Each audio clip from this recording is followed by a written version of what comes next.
하나님 말씀 같이 살펴보도록 하겠습니다. 느헤미야 1장 1절에서 11절까지 말씀입니다. 느헤미야 1장 1절에서 11절까지 말씀. 구약 성경 727페이지고요. Jeremiah chapter 1 verse 1 to 11입니다. 느헤미야 1장 1절에서 11절까지 말씀. 구약 성경 727페이지입니다. 우리 한 절씩 교독하도록 하겠습니다. 하가랴의 아들 느헤미야의 말이라. 아닥사스다 왕 제20년 기슬르월에 내가 수산궁에 있는데 내 형제들 가운데 하나인 하나니가 두어 사람과 함께 유다에서 내게 이르렀기로 내가 그 사람 잡힘을 면하고 남아있는 유다와 예루살렘 사람들의 형편을 물은즉 그들이 내게 이르되 사로잡힘을 면하고 남아있는 자들이 그 지방 거기에서 큰 환난을 당하고 능욕을 받으며 예루살렘 성은 허물어지고 성문들은 불탔다 하는지라. 내가 이 말을 듣고 앉아서 울고 수일 동안 슬퍼하며 하늘의 하나님 앞에 금식하며 기도하여 이르되 하늘의 하나님 여호와 크고 두려우신 하나님이여 주를 사랑하고 주의 계명을 지키는 자에게 언약을 지키시며 긍휼을 베푸시는 주여 간구하나이다. 이제 종이 주의 종들인 이스라엘 자손을 위하여 주야로 기도하오며 우리 이스라엘 자손이 주께 범죄한 죄들을 자복하오니 주는 귀를 기울이시며 눈을 여시사 종의 기도를 들으시옵소서. 나와 내 아버지의 집이 범죄하여 주를 향하여 크게 악을 행하여 주께서 주의 종 모세에게 명령하신 계명과 율례와 규례를 지키지 아니하였나이다. 옛적에 주께서 주의 종 모세에게 명령하여 이르시되 만일 너희가 범죄하면 내가 너희를 여러 나라 가운데에 흩을 것이요 만일 내게로 돌아와 내 계명을 지켜 행하면 너희 쫓긴 자가 하늘 끝에 있을지라도 내가 거기서부터 그들을 모아 내 이름을 두려고 택한 곳에 돌아오게 하리라 하신 말씀을 이제 청하건대 기억하옵소서. 이들은 주께서 일찍이 큰 권능과 강한 손으로 구속하신 주의 종들이요 주의 백성이니이다. 같이 읽겠습니다. 주여 구하오니 귀를 기울이사 종의 기도와 주의 이름을 경외하기를 기뻐하는 종들의 기도를 들으시고 오늘 종이 형통하여 이 사람 앞에서 은혜를 입게 하옵소서 하였나니 그때 내가 왕의 술관원이 되었느니라. 아멘. 하나님의 말씀입니다. 제가 작년에 아프리카를 다녀왔습니다. 근데 이제 거기 선교지를 다니면서 한 목회자 거기 분이 이제 신방을 같이 다니게 됐는데요. 몇 군 다니다가 보니까 어떤 집은 정말 저 집 들어가면 뭔가 내가 병에 걸릴 것 같다라는 생각이 드는 집이었어요. 그래도 제가 일부러 제일 그래도 이 마을에 가난한 집 그리고 제일 어려운 집이 어디 있냐 물어보고 거기로 가려고 해가지고 보는 순간 저 집 갔다 나오면 뭔가 내 몸에 이상 반응이 일어나겠다라는 생각이 들었지만 어쨌든 왔으니까 들어갔어요. 근데 여기는 뭐 바닥이고 집이고 뭐 구별이 안 돼 있어요. 그냥 뭐를 조그만한 닭인가 뭔가 이거 키우셨던 것 같은데 그냥 같이 지내는 삶이었습니다. 소파 같은 의자 비슷한 것이 있었는데 거기서 주무시고 거기서 사시더라고요. 남의 땅인데 이제 거기 이렇게 움막 같은 거 지으셔서 사시더라고요. 앉으시라고 해가지고 거절할 수 없어 앉아서 거기서 이제 기도도 하고 예배드리고 이렇게 하고 나오니까요 몸이 막 간지럽더라고요 여기저기가. 그래서 이제 막 끓고 보니까 여기저기가 막 부어오르고 이렇게 피부에 뭐가 일어나더라고요. 그래서 의료 선교사님한테 보여드리니까 알가 쓸 수도 있다고 그러더라고요. 바로 그래가지고 어떡하냐 그러니까 연고 같은 걸 주시길래 아닐 수도 있고 그럴 수도 있다 그러시길래 그걸 발랐어요. 다행히 알깐 건 아니었는데 그냥 온몸에 이것저것 많이 나서 이제 발랐었죠. 근데 너무 가난하고 나쁘게 표현하면 너무 비참하고 그 마을에 물이 없어요. 뭐 깨끗한 물이 없으니까 어떤 물이 있는데 보면 완전 흙탕물이고 거기 짐승들, 염소들 그냥 대변도 보고 하는데 그냥 그거 같이 마시는 거더라고요. 마시면 병 걸리겠다 싶은데 알고도 목마르니까 마시는 것 같아요. 참 가난하고 너무 어렵게 사는 모습을 보면서 참 속상했습니다. 그에 비해 여기 북미는요 참 풍요로워요. 그죠? 먹을 게 많이 남습니다. 버리는 쓰레기만 해도 엄청난 것 같아요. 먹을 것이 남아돕니다. 여러분 심지어 여기는요 쉘터에 가도, 노숙자들 쉘터에 가도 골라서 먹어요. 예를 들어 저희가 뭐 샌드위치를 쌌어요. 노숙자 주려고 가서 이제 드리려고 하면 뭐라고 하냐면 뭐 들었냐고 물어봐요. 원하는 게 아니면 안 먹겠다. 자기는 뭐 에그 뭐 이런 거 좋아하는데 그거 아니면 안 먹겠다. 선생님 자기는 BLT 아니면 안 먹는다. 그러고 일단 그래요. 그래서 이제 주고 어떤 사람은 받아놓고 뭐 버리기도 하고 뭐 그러더라고요. 근데 아프리카 가보면 정말 말 그대로 절대적인 빈곤입니다. 골라 먹는 게 아니라 먹을 것 자체가 없어요. 여러분 우리 입장에서야 보면 캐나다에서 살고 있고 또 이쪽에서 태어났으니까 감사할 일이지만 아프리카에서 태어난 사람들은 그들이 선택한 게 아니잖아요. 나 아프리카 태어나겠습니다 해서 태어난 거 아니잖아요. 그죠? 우리도 여기 캐나다에서 태어났건 한국에서 태어났건 풍요로운 땅에 태어나겠다고 스스로 결정하신 분은 없잖아요. 그죠? 지금 전쟁의 고난을 겪고 있는 우크라이나 난민들, 또 북한의 저 극빈층 사람들의 현실, 그들이 원해서 그 나라에 태어난 게 아니라 태어나고 보니까 우크라이나였고 태어나고 보니까 북한이었고 태어나고 보니까 아프리카였다는 겁니다. 인생이 왜 이렇게 불공평하냐는 겁니다. 그런 질문 해보신 적 없으세요? 우리 입장에서야 감사할 일이지만 그들 입장에서는 이거 너무 불공평한 거 아니냐는 겁니다. 하나님 선하시다고 하시는데 이런 일이 없어야 되는 거 아니냐는 겁니다. 하나님 살아계시다면 도대체 뭐 하시고 계시냐는 겁니다. 불공평한 거 아니냐는 겁니다. 여러분 어떻게 생각하세요? 그런 질문 해보신 적 아니면 또는 들어보신 적 있지 않으십니까? 먼저 굳이 우리가 하나님 생사를 확인할 필요는 없습니다. 하나님 뭐 살아계시냐 마냐. 여러분 하나님이 그저 한낱 피조물에 불과한 인간에게 다 이해가 되는 존재라면 다 설명이 된다면 어찌 하나님이시겠습니까? 먼저 우리가 그 전제를 가지고 들어가야 돼요. 한낱 피조물에게 다 설명이 되고 다 이해가 되는 분이 어찌 하나님이실 수가 있냐고요. 여러분 오늘 제가 제 설명이 완벽하다고 생각하진 않습니다. 그러나 오늘 우리가 느헤미야 이 말씀을 통해 하나님의 의도는 좀 알아볼 수 있을 것 같아요. 일단 지금 세상이 돌아가고 있는 게 정상은 아니에요. 그러나 여러분 이 모든 것이 죄의 결과지 하나님의 선하신 뜻이 아닙니다. 여러분 만약에 예를 들어 볼게요. 세상의 모든 부와 모든 먹거리와 모든 것들을 다 모아가지고 인류 70억인가요? 이 모든 사람에게 똑같이 공평하게 만약에 나눠줬어요. 그럼 유지가 될까요? 안 될까요? 여러분 30분만 지나도 불공평은 바로 일어날 겁니다. 이것이 욕심의 노예가 된 인간의 모습이에요. 성경적으로는 죄의 노예가 되었다고 이야기를 하죠. 이기적이고 욕심이 가득하기에 잠시만 시간이 지나도 바로 불공평은 일어납니다. 여러분 하나님은 그럼 이런 불공평한 세상에 뭐라고 계시나? 뭐라고 계실까요? 하나님은요 그래서 바로 우리를 부르신 거예요. 여러분 그 고통받는 지역을 보며 관심이 생기고 마음이 아프다면 주님이 바로 나를 보내셨고 내가 움직이길 기다리고 계신다는 겁니다. 하나님이 가만히 계신 게 아니라 하나님이 보낸 내가 가만히 있다는 것입니다. 여러분 오늘 본문에 느헤미야에 대한 이야기죠. 자기 형제 하나니가 2절 말씀에 보시면 2절 3절 말씀 보시면 어떤 내용이 나오나요? 자기 형제인 하나니가 예루살렘에 대한 소식을 전해줍니다.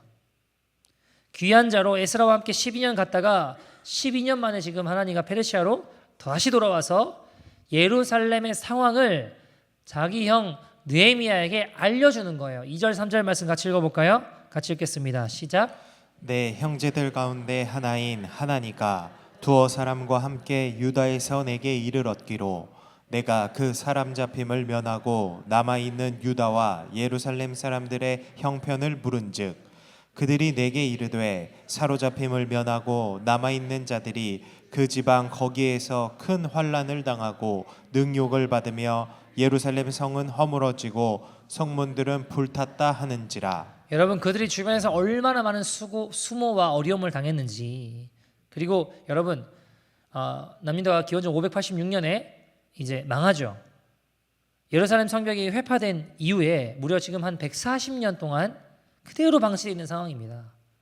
여전히 성벽들은 어때요? 무너져 있고 성문들은 전소된 상태로 버려져 있는 비참한 상태를 알려주게 됩니다. 근데 이때 이 소식을 들은 느헤미야의 반응이 어땠는가? 4절 말씀입니다. 같이 읽어볼까요? 4절 시작. 앉아서 울고 수일 동안 슬퍼하며 하늘의 하나님 앞에 금식하며 기도하여. 여러분 한번 생각해 봅시다. 그 소식을 느헤미야만 들었을까요? 이스라엘에 대한, 예루살렘에 대한 소식을 느헤미야만 들었을까요? 다른 사람들도 들었을 것입니다. 그러나 다른 이들은 그저 자기 살기에 급급했습니다. 자신의 명예와 소욕, 자기 가족의 안위만 생각하며 살았다고요. 분명히 지금 예루살렘은 불탔고 무너졌다는 소식 많은 사람이 들었었지만 그것을 보며 아파하고 눈물로 기도하며 나아가는 것은 느헤미야였다는 것입니다. 뭘까요? 그 일에 느헤미야를 대안으로 부르신 겁니다. 사랑하는 여러분, 눈물이 사명입니다. 느헤미야는 예루살렘의 소식을 듣고 수일을 울며 하나님 앞에 금식하며 기도하며 나아갔다라고 이야기합니다.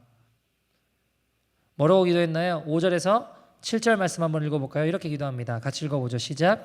이르되 하늘의 하나님 여호와 크고 두려우신 하나님이여 주를 사랑하고 주의 계명을 지키는 자에게 언약을 지키시며 긍휼을 베푸시는 주여 간구하나이다. 이제 종이 주의 종들인 이스라엘 자손을 위하여 주야로 기도하오며 우리 이스라엘 자손이 주께 범죄한 죄들을 자복하오니 주는 귀를 기울이시며 눈을 여시사 종의 기도를 들으시옵소서.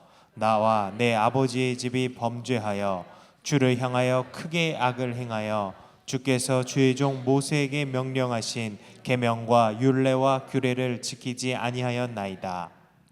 자, 보세요. 지금 어떤 내용인가요? 민족과 백성의 죄를 어떻게 한 거예요?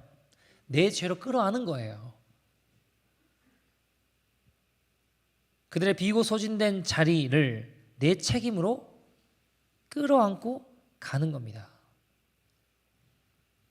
여러분, 고향 예루살렘이 무너졌습니다. 불탔습니다. 소실되었습니다. 망했습니다. 소식 다 들었습니다. 그러나 대부분은 아이고 안타깝다, 어쩌나 하고 그대로 자신의 살아왔던 삶을 그대로 살아갔습니다. 그런데 왜 느헤미야는 왜 눈물로 기도합니까? 하나님 나에게 주신 사명인 겁니다. 주님이 그 무너진 땅에 대안으로 나를 부르셨다는 것입니다. 여러분 기억하십시오. 눈물이 사명입니다. 무슨 말인가요? 아파본 사람이 아파본 사람의 마음을 알아요. 눈물 흘려본 사람이 눈물 흘려본 사람의 마음을 아는 것입니다. 그것이 하나님 주신 대안이고 사명이라는 것입니다. 여러분 한번 어떤 성도님하고 식사를 하는데 그 웨이트레스 분을 되게 잘 해주시더라고요. 식사 후에 그릇도 막 어떻게 정리하는지 다 알아요. 다 정리해 놓으시고 팁도 잘 주시고 보니까 이분이 뭐예요? 식당에서 일을 해본 분인 거예요. 웨이트레스가 어떤 점이 힘든지 어떤 점이 어려운지 너무 잘 아시는 겁니다. 왜요? 그 일을 해보면서 힘들었거든요. 내가. 저는 잘 몰라요. 근데 그분은 잘 알더라고요. 해본 사람이 그 어려움과 아픔을 잘 아는 법입니다. 여러분 어떤 아이는 PK로 태어났어요. 그 Pastor's Kids, 그러니까 뭐 선교사님 자녀, 목사님 자녀로 자라왔습니다. 그런데 목회자 자녀들의 이 친구는요, 목회자 자녀들의 그 아이들의 서러움과 아픔을 누구보다 잘 알아요. 왜 그럴까요? 내가 목회자 자녀로 자라오면서 세상이 아니라 예수 믿는다는 사람들한테 상처를 많이 받았거든요. 소위 교회의 중직자라고 불리는 집사검사 장로님들이라고 불리는 교인들한테 상처를 받고 많은 어려움을 받았기 때문입니다. 그래서 이 친구는요, 목회자 자녀들을 만나면 그들을 굉장히 잘 위로해요. 신앙생활하다가 믿는 사람들한테 이 상처받은 사람들하고 이야기를 하면요, 그들의 눈물을 나니까 굉장히 잘 위로하고 굉장히 잘 섬기더라고요. 왜요? 그들의 눈물을 나니까. 저는요, 여러분 토론토를 위해서 기도하면 그렇게 눈물이 나요. 그렇게 마음이 아프고, 이게 기독교 국가인데 동성애를 비롯하여 하나님 두려워하지 않고 그냥 하나님 막 정면으로 대적하는 모습들을 보면, 악한 문화들 있잖아요. 그런 거 보면 너무 슬퍼요. 또 이 땅에 죽어가는 영혼들 보면요, 가슴이 그렇게 찢어져요. 주님 몰라 방황하는 사람들 보면, 여러분 저는요, 저희 교인 중에 누가 지옥으로 가고 있다고 하면 잠이 안 와요. 잠이.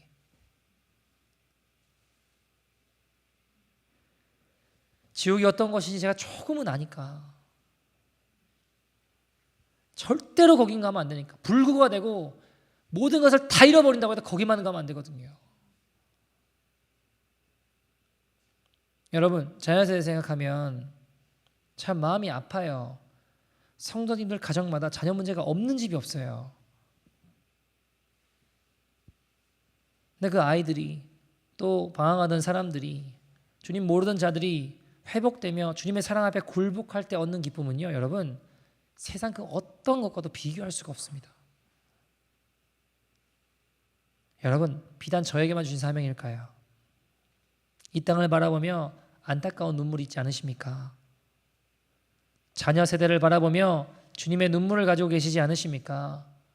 여러분 우리가 왜 저 십자가를 바라보며 눈물 짓나요? 나같이 지옥 갈 수밖에 없는 더럽고 추악한 이 죄인을 향한 주님의 사랑 때문 아닙니까? 그 사랑 알기에 그 사랑 모르는 이들을 향한 안타까움 아닙니까? 뭘까요, 여러분? 주님 주신 사명입니다. 여러분 아프리카 땅에 사람들이 왜 굶고 있나? 이게 너무 불공평한 거 아닙니까?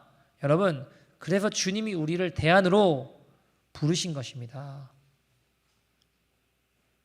그래서 주님이 우리가 그것을 보게 하시고 알게 하시고 관심을 가지게 하신 것입니다. 내가 주님의 대안이라는 겁니다. 여러분 영국 정치인 중에 윌리엄 윌버포스라는 사람이 있었습니다. 이 친구는 25세 예수님을 회심하게 되고 예수님 믿게 돼요. 참 경건하고 귀한 하나님의 사람이었다고 합니다. 근데 이 친구가 그때부터 하나님 나의 사명은 무엇입니까? 주님을 만나고 기도하기 시작했습니다. 언제부턴가 영국에 잡혀온 흑인 노예를 바라보면 그렇게 마음이 아프고 눈물이 나는 거예요. 그들을 위해 기도하기 시작합니다.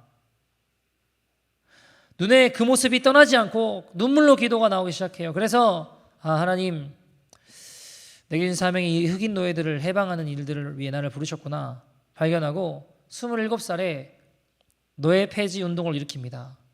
근데 처음에 노예 폐지하자 법안 제출하고 뭐 어떻게 하려고 하면 반발이 너무 거세게 뻔하니까 먼저는 노예 무역을 없애야겠다 해가지고 노예 무역 폐지 협회를 창설합니다. 사람들을 설득하기 시작해요. 흑인 노예들의 참상을 알리고 언론에다가 계속 이제 여론몰이를 하는 거죠. 1788년에 영국 총리 윌리엄 피트가 노예 무역 검토를 위한 자문위원회를 설치하게 됩니다. 안타까운 건 1791년도에 제출된 노예 제도 폐지 법안이 부결돼요. 여러분, 자 그러면 입장 바꿔놓고 해도 안 되나 그런 생각 들지 않을까요? 자기가 사방팔방 뛰어다니면서 열심히 사람들 설득하고 언론에 여론몰이하고 이거 바꿔보려고 없애보려고 노력하는데 안 된단 말이에요. 부결되고 막 이게 떨어지고 안 돼요. 그러면 안 되나 내게 주신 사명이 아닌가 하고 좌절할 수 있는 거 아니에요? 근데 그는 이듬해인 1792년에 점진적 폐지 방안을 가지고 의원들을 찾아다니면서 설득하기 시작해요. 하원에서 법안을 통과시킵니다. 그러나 또 문제가 발생합니다. 그 다음 연도에 프랑스와의 전쟁이 벌어지며 다 유야무야 되고 말니다. 여러분 그 이후에도 11차례나 좌절을 겪습니다. 흑인 노예 제도 없애려고 하다가 생명의 위협도 여러 차례 경험합니다. 심지어 건강도 악화됩니다. 그러나 20년 가까운 노력 끝에 1807년 2월 23일 마침내 먼저 이제 노예무역 폐지 법안이 통과됩니다. 그걸 따라 그 후에 덴마크, 미국, 프랑스 등 여러 유럽 국가와 라틴 아메리카 국가들에서도 노예무역이 금지되게 되죠. 그리고 나아가서 1833년 7월 27일 노예무역 폐지 협회를 만들고 노예 해방을 위해 외친 지 56년 만에 노예제도를 폐지하는 법안을 통과시킵니다. 그리고 며칠 뒤에 이분은 소천하셨다고 해요. 여러분, 정치인들을 봐도 기업인들을 봐도 교회 다니는 사람은 많은데 크리스천이 없습니다. 무슨 말인가요? 무슨 말인지 아시죠? 예수 믿는 사람답게 정치하고 예수 믿는 사람답게 비즈니스하는 사람들이 잘 보이지 않더라는 겁니다. 명예를 얻으려고 정치하고 돈만 벌려고 비즈니스하는 건지도 잘 모르겠습니다. 윌리엄 윌버포스 같은 하나님의 마음을 가진 사람이 정치인으로 일어나기를 소원합니다. 하나님 말씀을 기준 삼아 정치를 하고 총리가 되어도 하나님의 사명을 가진 사람이 되어야 된다는 것입니다. 여러분, 비즈니스도 마찬가지입니다. 여러분, 사명자라고 해서 무슨 다 신학교 가고 신학생 되고 전도사 되고 목사 되고 선교사 되라는 말이 아닙니다. 정치인도 사명자가 되어야 되고요. 예술인도 사명자가 되어야 되고요. 비즈니스 하는 사람도 사명자가 되어야 됩니다. 여러분, 저는 심지어 패션, 문화, 예술계에도 사명자가 일어나야 된다고 믿습니다. 그래야 이 나라가 변화되지 않겠습니까? 여러분, 불과 30년 전에 미국의 1%도 안 되는 동성애자들이 모여서 결의를 다졌습니다. 자신들의 세상을 만들어 보겠다고 각자 분야로 들어가서 목숨을 걸기 시작해요. 정치계로, 패션계로, 문화계로, 교육계로, 법조계로 모든 분야에 들어가서 목숨을 걸고 자신들의 세상을 만들기 위해 노력합니다. 그리고 불과 30년 만에 캐나다뿐만 아니라 전 세계가 뒤집힌 겁니다. 불과 1%도 안 되는 동성애자들이 각 분야에 들어가서 목숨을 건 거예요. 자신들의 세상을 만들어 보겠다고. 정말 그렇게 되었습니다, 여러분. 여러분, 우리가 목숨 걸고 하나님 마음 가지고 일어나면 이 땅이 아무리 죽음 같고 끝나버린 것 같아도 새롭게 변화됩니다. 주님이 하십니다. 주님 우리에게 관심을 주시고 눈물을 주셨습니다. 여러분, 기억하십시오. 관심이 사명이고 부담감이 사명이고 눈물이 사명입니다. 네, 여러분 아십니까? 이 악하고 고통스러운 하는 악한 세상을 보면서 때로 눈물이 짓고 고통스러워하고 아파하는 마음이 들죠. 그것도 귀한 거예요. 그런데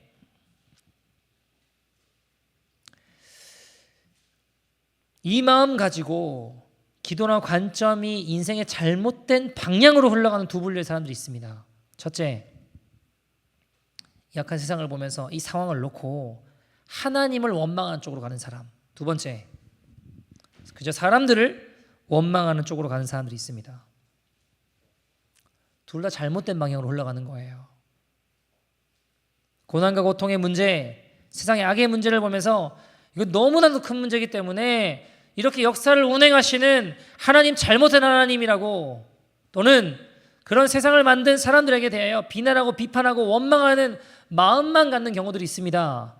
그런데 여러분, 그렇게 문제 제기하면 내 안에는 자기의와 정의감이 충만해지는 것 같아요. 그러나 하나님의 사람은 아니라는 겁니다. 오늘 느헤미야 보십시오. 느헤미야는 140년 동안 방치되어 온 예루살렘의 현실, 회파된 성벽, 140년 동안 여러분 5세대가 흘러갔어요. 예루살렘 한 번도 가본 적도 없습니다, 여러분. 그런데 느헤미야가 이 상황을 놓고 과연 누가 이 상황에 대해서 책임을 질 것인가? 그 문제에 대해 하나님을 원망하지 않아요. 그렇다고 지금 유다에 남아있는 사람들을 원망하지도, 왜 이걸 그냥 내버려두냐라고 원망하지도 않습니다.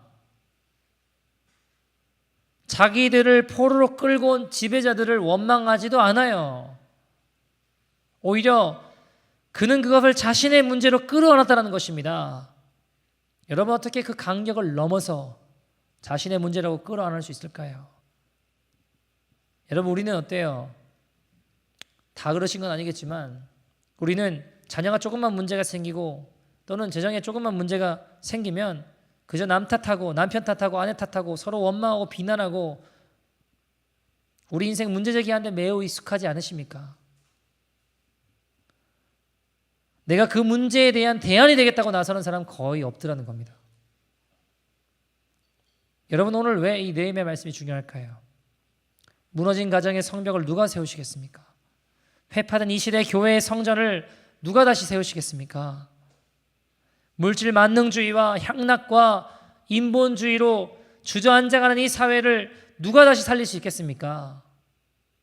시대를 비판하고 사람들을 비판하고 심지어 하나님 이런 식으로 하면 하나님 자격이 없습니다. 하나님까지 비판한다면 여러분 제가 보니까요 세상에서 제일 쉬운 게 비판하는 거예요.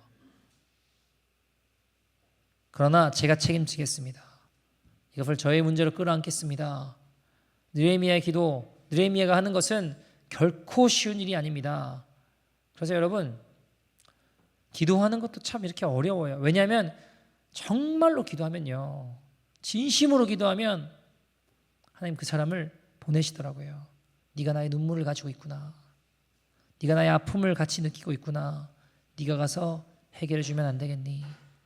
네가 갈라진 가족의 관계를 회복시키면 안 되겠니? 네가 일터로 가서 그것을 거룩한 장소로 공동체로 회복하면 안 되겠니? 하나님 그 사람을 보내시는 겁니다. 여러분 성경에 보면 모세가 기도하죠. 뭐라고 기도하나요? 시내산에 먼저 올라가서 십계명을 받아서 내려왔어요. 근데 백성들이 뭐 하고 있어요? 금송아지 만들고 막 우상 숭배하고 있잖아요. 얼마나 기가 막힙니까? 그래서 그들을 징계하신 후에 하나님 앞에 뭐라고 기도하나요? 모세가 하나님이 내가 이스라엘 백성들 가나안 가라. 나는 너희들과 함께 가지 않겠다 그러시잖아요. 모세가 뭐라고 기도하죠? 하나님 저들을 용서해 주시고 저들과 앞으로도 동행해 주십시오. 만약에 하나님 저들을 버리실 거면 차라리 저를 생명책에 제 이름 빼주십시오. 지워주십시오. 흐려주십시오. 여러분에게 무슨 기도입니까? 주님 저희 방 지도자 못 해먹겠습니다. 안 하겠습니다. 이게 아니에요. 뭐예요? 영원한 하나님의 나라 생명책에 내 이름을 차라리 지우십시오. 이스라엘 백성들을 살려주시지 않을 거면 제 이름도 지우십시오.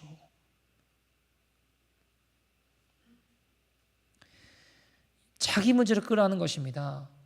여러분 신약에 보면 사도 바울도 똑같은 기도를 합니다. 이스라엘 백성들을 놓고 기도하죠. 로마서 9장에 보면 나의 골육 친척 이스라엘 버림받지 않게 해주십시오. 그들이 구원받을 수만 있다면 차라리 제가 저주를 받아 그리스도에게 끊어질지라도 그렇게 되기를 원합니다.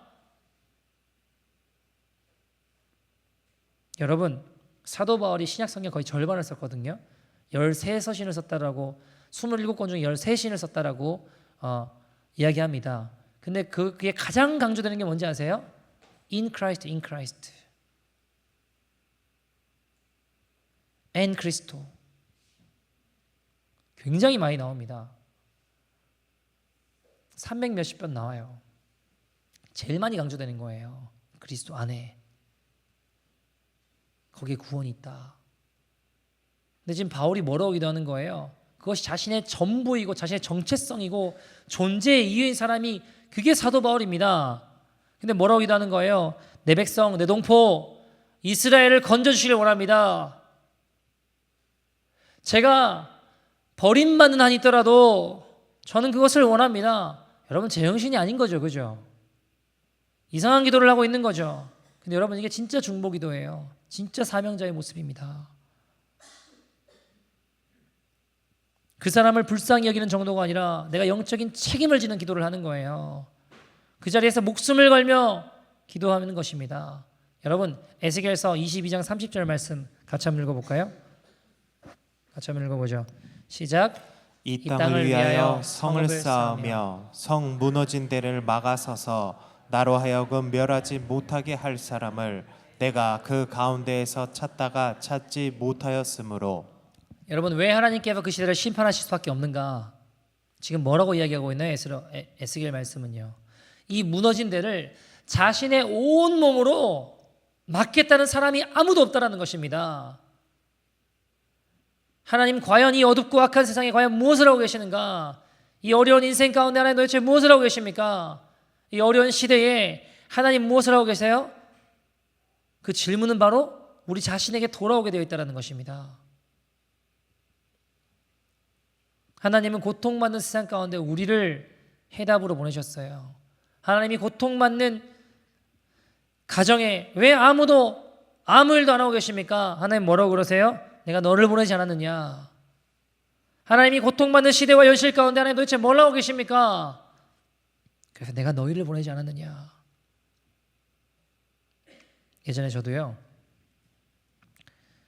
인생이 너무 힘들고 막 집안 망하고 동생 병원에 뭐 죽네 사네 하고 너무 힘들더라고요. 신앙이 막 그냥 밑바닥이고 하나님 원망을 많이 했습니다. 내 인생이 도대체 뭔가, 죽고 싶어도 죽을 자신도 없고. 기도할 때 하나님 제 인생에 좀 해답을 주세요. 길을 좀 열어주시고 해답을 주세요. 제 인생에 길을 열어주세요. 제 인생에 대안을 주십시오.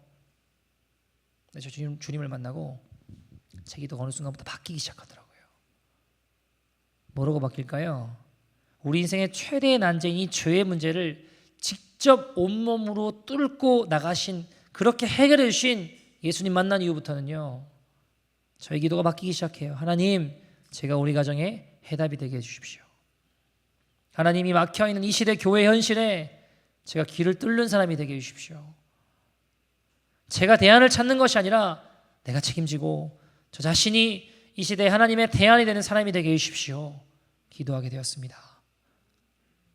여러분, 우리는요, 지금 살아가는 시대가 일이 곧 자신을 규정하는 수단인 세상에 살아가고 있습니다. 그러다 보니까 일이 그저 탐욕의 수단으로 변질되는 경우들이 참 많습니다.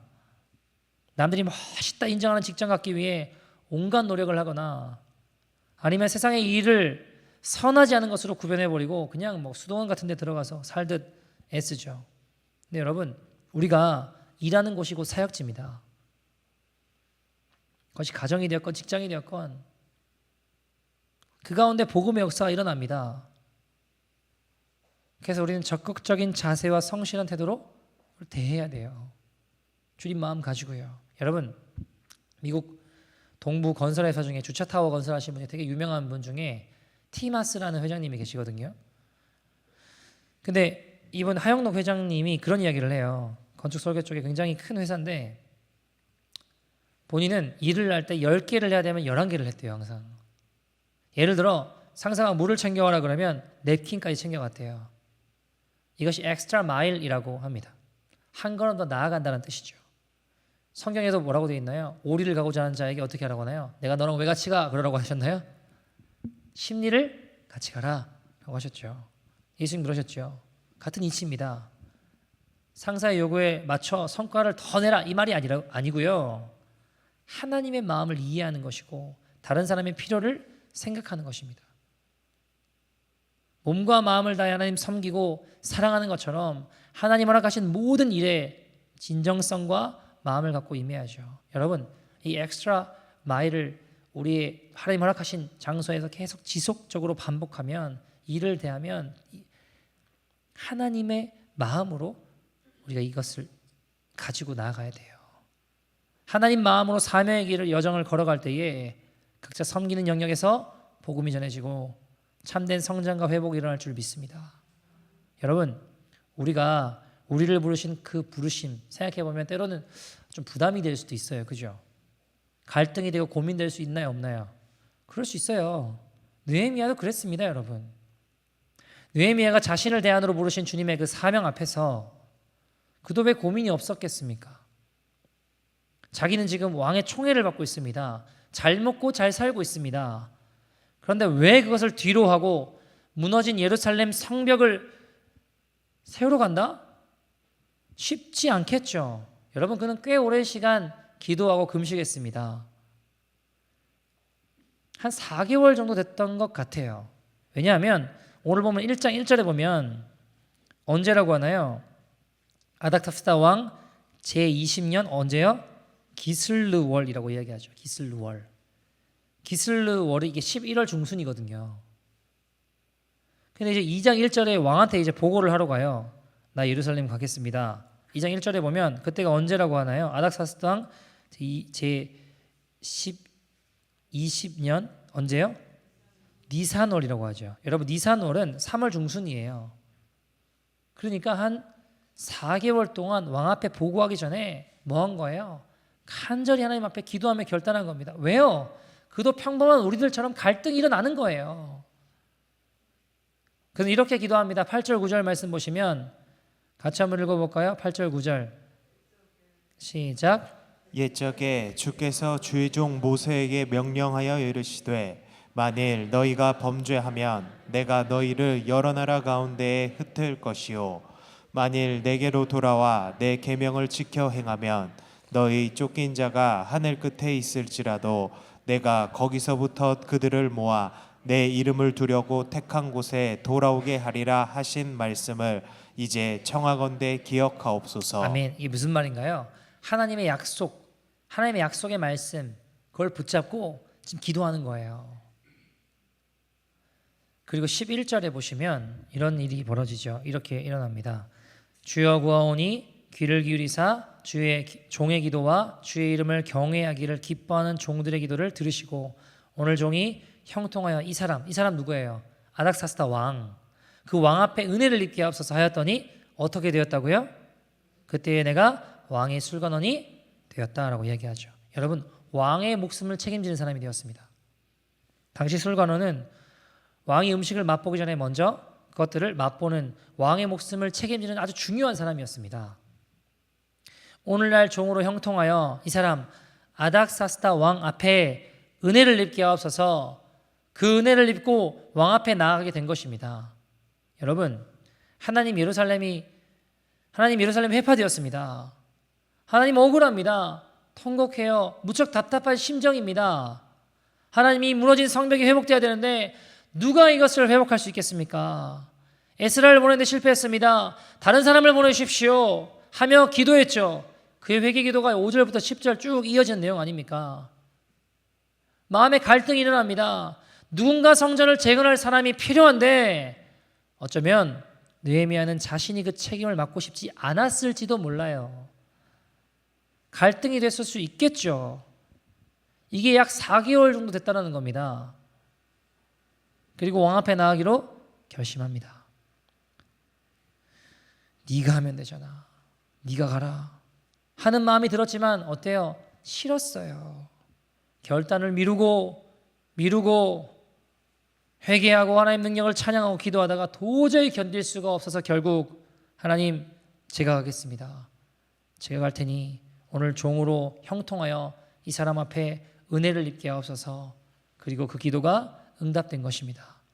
사랑하는 여러분, 무너진 성벽 누가 재건하시겠습니까? 내가 해야 됩니다. 무너진 성벽 회복하는 일은 지금 내 옆에 있는 사람이 하는 것도 아니고요. 저기 멀리 있는 사람이 하는 일도 아닙니다. 나로부터 시작되는 겁니다. 내가 결단할 때 이 땅에, 우리 가정에, 일터에, 교회에 무너진 성벽들이 재건될 것입니다. 한 이야기 들고 말씀을 좀 마치죠. 얼마 전에 돌아가신 고 병규정 목사님이십니다. 이분은 어린이 사역의 대가라고 불리셨던 분이시죠. 꽃동산 교회에서 사역하셨는데요. 애들이 뭐 몇천 명씩 있었던 것 같아요. 애들만. 진짜 대단한 게 제가 보니까 가면 그러니까 고학년, 5, 6학년 있잖아요. 5, 6학년이 안내도 하고 애들을 섬기고 밑에 저학년 애를 섬기고 그 밑에 저학년 애를 붙잡고 막 울며 기도하고 막 그래요. 눈물로 아이들 위해 기도합니다. 이분이 어린이 부흥회를 참 많이 다니신 분이신데 그럼 왜 이분이 이런 사역을 하시게 됐냐? 이분 이야기예요. 이분은 2살 때 소아마비를 앓아서 왼쪽 다리를 거의 못 쓰게 되었습니다. 왼쪽 다리가 오른쪽 다리보다 더 가늘고 더 짧아요. 걸을 때면 어떨까요? 절겠죠. 어린 시절 다리를 저는 자신을 바라보며 때로는 왜 하나님께서 이런 아픔을 내게 주셨나 하는 생각이 들고 원망하는 마음이 들고 많이 울기도 했다라고 합니다.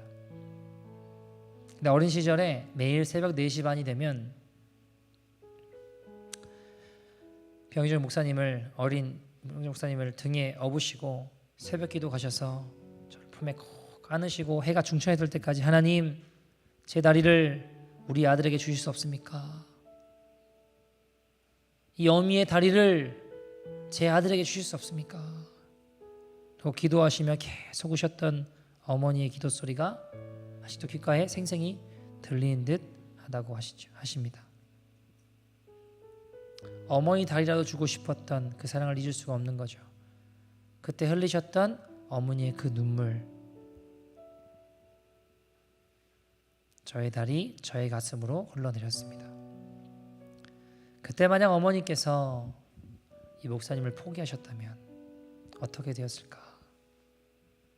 어느 날 하루는 주일학교에 예배 후에 2부 순서에 약간 활동하는 게 있었는가 봐요. 움직이고 이렇게 뭐 뛰는 건지 뭔지 어떤 게임을 하는 게 있었던 것 같습니다. 근데 이분은 쉽지 않잖아요. 자기도 모르게 선생님한테 손을 들고 선생님 밖에 좀 잠시 나갔다 오겠습니다 하고 밖으로 나와서 교회 담벼락 앞에서 그렇게 하염없이 기도해서 울었대요.